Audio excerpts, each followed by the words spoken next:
Bible from Inglewood.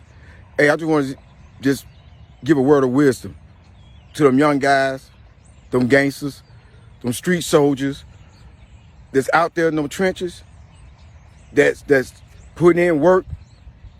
I just want to give a word of wisdom that there's nothing wrong with thinking smart, because a lot of times being in the concrete jungle and being about that life, you could have too much heart. And why I'm saying this is because back in the late 80s, in the early 90s, when I was a youngster, years before I got indicted, Mr.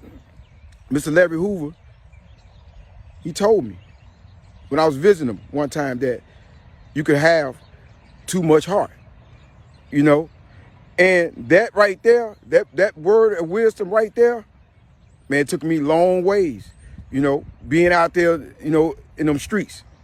But years later, when I'm in prison, when I'm in Lewisburg, at the time they had turned it into a special management unit for the whole BOP, for the whole federal system, called the SMOOT, Special Management Unit. I mean, for the most dangerous, guys, the most violent, problematic, can't be managed, can't be broken. It was that type of environment, that type of place. But anyway, I had a young cellie from out of New York. I respected Shawty. He was a rider, and he's from a different tribe, but I let him in the cell. But anyway, when I first got there to Lewisburg, though, some of the good men pulled me up. My man Mac 11, Pistol Pete, co-defendant from for money, sex, and murder. My guy from out of Oklahoma, Baby D, and my good man Kiko, from LA.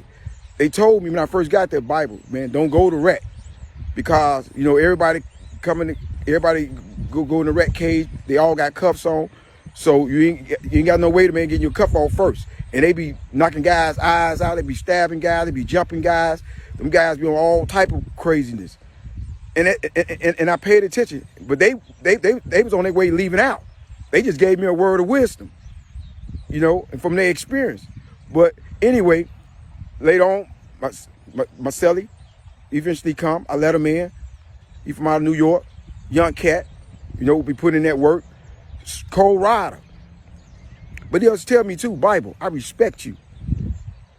Man, I'll never try it, because, the special management unit, and man, guys was taking off on their cellies, stabbing their cellies, murdering their cellies, and they sleep, and they cuffs, everything. But he said, man, I'll never do anything. I respect you. But anyway, I didn't go to rec. And a lot of them, and remember, this the baddest of the baddest, toughest of the toughest. These are some of the most dangerous, vicious guys in the federal system from all gangs, all groups. So they say, man, that nigga ain't going to rec. Man, that nigga scared. Oh, I thought he was like that. Oh, man, that nigga, he a chump. But dudes say all that from all different groups, races, and everything. But my cellie, he went one day and he let his old head get in his ear. Come to find out, they've been plotting to get me out the cell. So one day he come back. My intuition from being from the streets said, man, something don't feel right. When he come in, I'm cuffed. I got my handcuffs on. He come in, he get his cuffs off first. I can see it in his eyes that he's gonna try something. And he looked and said, hey, man, you got to get out of here. And I knew then, man, hey, it can go any way. I already know my life is in danger. So I backed up. And, hey, trust me, I played it down. Hey, man, please don't hurt me. Please don't hurt me. And back up to the wall. He looked like, oh, this nigga bitch. I knew he was a chump. From what his homies, big homies, and everybody been telling him. So now he think this what he see. But before we know it, I bring the cuffs around to the front. And he looked, and then reality hit. He rushed me. And we get to tussling. But the CO don't come in. We on our own. I'm defenseless. So he pulled my shirt over my head, but I'm fighting for my life. But when they use 2 tanks of gas, he panicked. And that was my vantage point, because I've been teamed many times. So I'm already an expert. How to stay focused under them type of situations. And he panicked. I get him. I bring him. I drag him to the back of the cell. I headbutting him, running his head into the wall, to the bed, kneeing him, doing choking him, everything. I'm surviving. He's screaming. The guy sent him off, asking him from next door, what's going on? You all right? What's happening? I thought, you got your cuffs on first. But he didn't know he dealing with somebody that was experienced and that's a thinker. But eventually, then the police, they never come in the cell. We on our own. I'm defenseless. Then they start shooting in the cell, pepper balls. I use them for a shield. They shot me up like 40 times. And then, eventually, they said, man, let them cuff up. I let them cuff up. And then, then they take us out and put us in, separate, showers. And then he tell me, man, I respect you. You don't respect me because you never tried that. But he's a street dude, easy to be influenced. But anyway, and believe me, when they thought, from that point, they thought, oh man, he a chump, oh he's scared, or man, see, I told you why he ain't coming to wreck. All them dudes, all that changed. And believe me, that was taken care of. You dig what I'm saying? But the thing is, if I'd have had too much heart, I'd have been a victim. Just like a lot of them guys that was there throughout the time I was there, that was notorious, that was vicious, majority of them was victims. Majority of them became victims because they had too much heart. They didn't know how to think.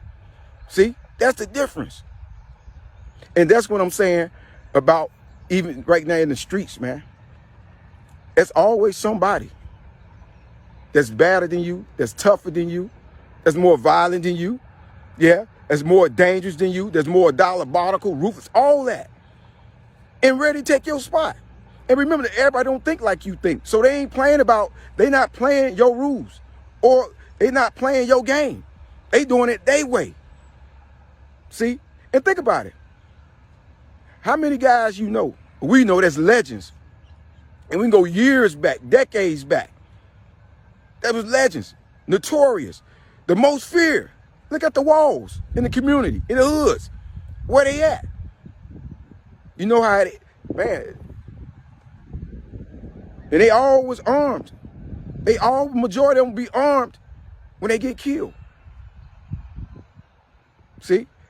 And because in their minds, just like a fighter, after he win a couple of fights, he's a champion, whatever, he began to think in his mind that he can't be defeated, that he's invincible. That's human nature. But there's always somebody that's coming to take your title. There's always somebody up and coming and ready and hungrier and better techniques, all that coming to take your spot. It's just like the streets, man. See, a lot of times we begin to think that after we got a few notches, we put in some work, that we're unstoppable. No matter who you are, you human. And you could be stopped. And just keep in mind that, man, there's nothing wrong. Your mind is the most powerful weapon, the most dangerous weapon. And remember, you only got one life. So, man, think before you act. Think before you act. Don't act, then think. See, it's like a dog, you know what I mean? Chase his tail. And you know how that end up. A lot of guys end up like dead dogs, man. So what I'm just saying is, man, stay focused. Always remember that, use your mind. Always remember that there's always somebody that's tougher than you, that's more violent than you, that's more dangerous than you, and they don't care. And you ain't the only one. And remember, you can have all the guns in the world, even on you, but it's all about who shoot first. And they've always been proven. So don't never think that because you have one, that you can't be got. See? And that's and one thing about a wise man, a fool, a wise man, he learned from other mistakes. A fool learned from his own. So I'm just saying, man, this is word of wisdom to them young brothers out there, man, that's out there in them trenches, man, that's out there and use your head. Think, because you only got one life. And sometimes you make that mistake, or that decision, the consequences. Remember, a man of thoughtless actions is always surprised by the consequences. And believe me, when you make that one fatal mistake, sometimes It can't be stopped. So remember, use your head.